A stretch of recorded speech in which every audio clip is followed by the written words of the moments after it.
We are introducing a new bending calculation feature in the next version of Smart Cut Quote, which will be available in the next couple of weeks. We have added a new Operations tab where users can enter materials based on thickness ranges, part area, and the number of bends. This allows you to calculate setup costs or configure your own setup cost calculations. You can also define parameters based on the size of the part to determine whether one operator or two operators are required.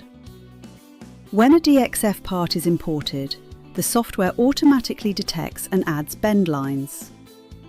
In this example, the part contains 11 bends. Once material and thickness are assigned, the software automatically calculates the bending cost. If you open the bending calculation section, you can see the setup cost along with the total bending cost. You also have the flexibility to customize the pricing. For example, if you want to charge $4 per bend, the cost updates automatically. You can also define bends per minute, such as 4 bends per minute or 3 bends per minute, and the software recalculates the cost accordingly.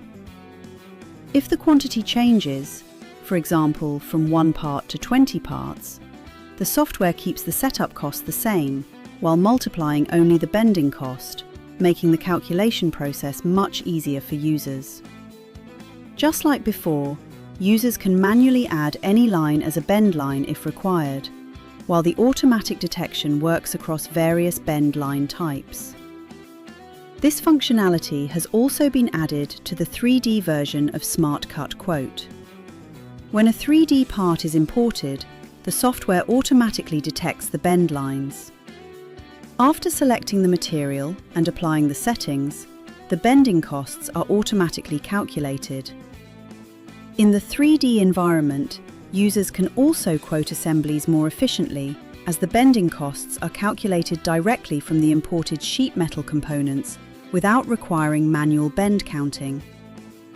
We believe this new functionality will greatly assist both our 2D and 3D customers in simplifying and improving bending cost calculations.